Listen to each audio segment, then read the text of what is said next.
Hey guys, my name is Jambros and I'm back with the next pre-raid loot guide for Wrath of the Lich King. Today I'll be doing Arms Warriors.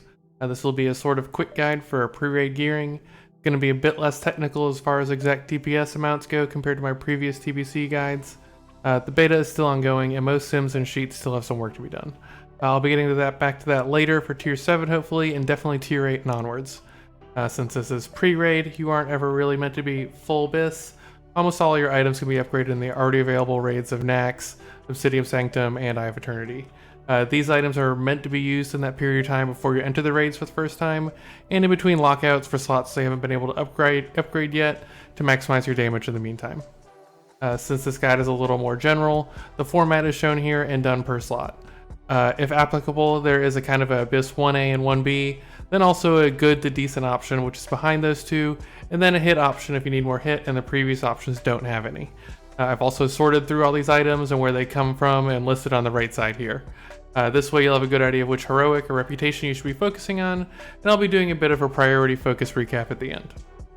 Before we get started, you'll need to know how much hit to aim for since you'll want to have this capped. You'll also want to know what your expertise rating cap is. You don't have to hit this, but it is a very good stat. You just don't want to go over it. It's very unlikely you'll ever be full pre-raid bis since you'll be getting upgrades in naxx, so you're going to want to be a little dynamic and build around these ratings. You will want to get 8% hit, which is 263 hit rating. If you have a Draenei in your group, it's 230. Without buffs, you'd need 214 expertise rating to cap, but it's reduced to 2 points in strength of arms and with racial traits. Humans get a smaller bonus to expertise with swords and maces, while dwarfs get a larger bonus to maces, and orcs get a larger bonus to axes. Getting going with the helms, there's really only one big clear-cut option. The Spiked Titan Steel helm is leagues better than everything else you can get without stepping foot into a raid. The Bind on Pickup Engineering helm is not terrible if you're an engineer, but you're probably just better off spending the gold for the blacksmith and crafted one. If you have absolutely no gold or means to get this, you could always use the plate helm from Azul Narub that drops off a Nubarak. The Emblem Neck, Pendant and the Outcast Hero, is your pre-raid best in slot, but the Gold Amulet of Kings from Utgard Pinnacle deserves a mention here. Warriors are pretty emblem needy as you'll see through the rest of this guide, so in my opinion you're better off trying to get the UP neck than spending emblems here. Shoulders are a weird slot, partly because nothing really stands out, but mostly because the best I could find was actually a Burning Crusade item. The Pauldrons of Berserking from Sunwell have great stats for their item level of only 159. The 2 sockets with Rash Gems really helps. If you're able to pick this up in Sunwell, then you're good all the way through to tier 7. If you understandably are not able to do so, the item I like the most are the Spalters of the Giant Lords. This comes from Sons of Hody or Revered. It's a rep you should be trying to acquire anyways for the shoulder enchants. I'm not the world's biggest fan of wearing leather as a warrior, but there also exists solid expertise and hit options. In terms of both overall item strength and needs to acquire, Cloak of Bloodied Waters is 1A in both. This should be a pretty easy set and forget slot for your pre-raid gear set. It drops in Gundrak, but is BOE and pretty common, so the auction house should be pretty useful here. A solid second option is the Shroud of Reverberation and Halls of Lightning. It has expertise, which is still a really good stat for Arms Warriors. And for chest, I really went and only listed one item here. I guess there are 1 or 2 other ones that drop in heroics, but they're so bad compared to this one that I had a hard time putting it in the good category. This chest piece is bought with 80 emblems. It should either be a first purchase or gotten the first raid week in naxx.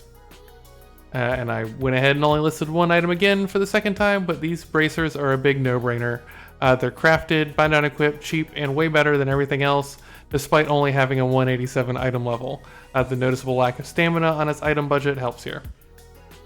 Tier gloves are the top here, 60 emblems to buy them.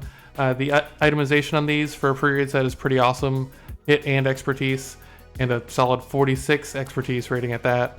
While you're collecting the badges needed for this, an inferior but okay enough glove option are the Gauntlets of Dragon Wrath from the last boss in the Oculus. Still not the biggest fan of wearing leather as a warrior in Wrath since you're losing a significant amount of armor and therefore AP, but Jorek's Crocodile Skin Belt is a great piece.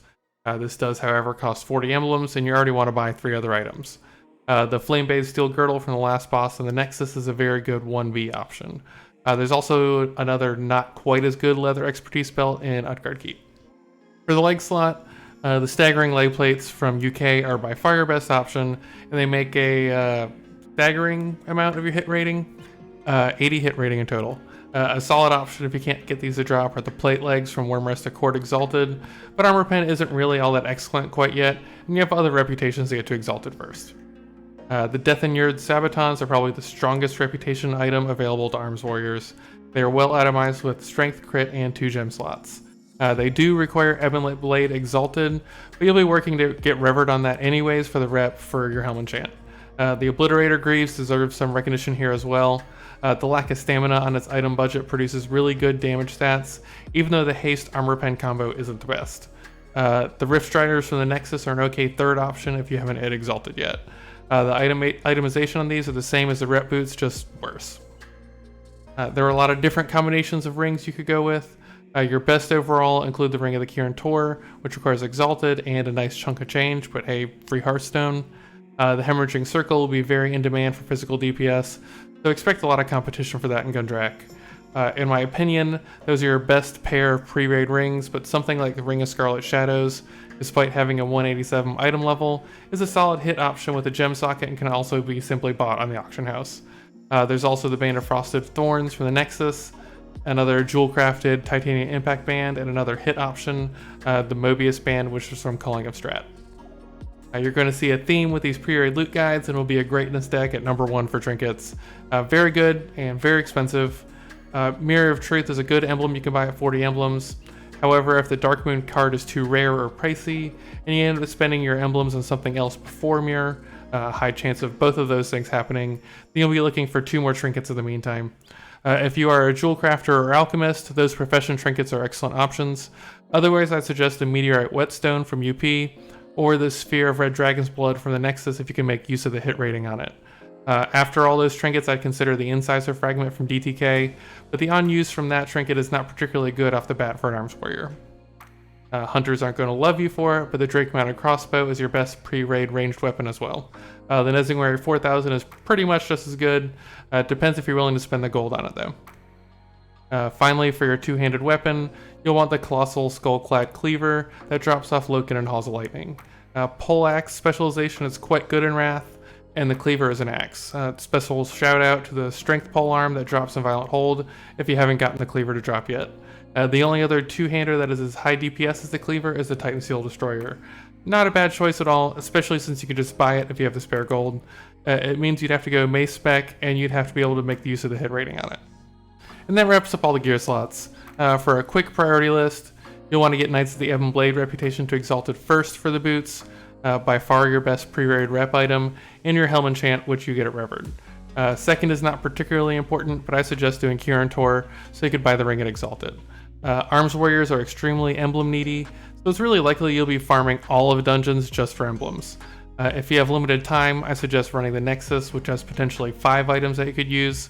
Halls of Lightning because the Skullclad Cleaver is the biggest upgrade you can get, and Utgard Keep because it's really your only option for pants, plus it has a crossbow. Either way, if you're trying to farm all your useful emblem gear, then you're looking at needing over 200. I'd recommend buying the tier chest first with 80, as you don't have any other good options for chest pieces. That's it. If you have any questions, drop them below in the comments, or come by on Twitch, link below in the description, to catch me live. If you like this sort of content and want to help support this channel, be sure to like this video and subscribe. Thank you for watching, and see you next time.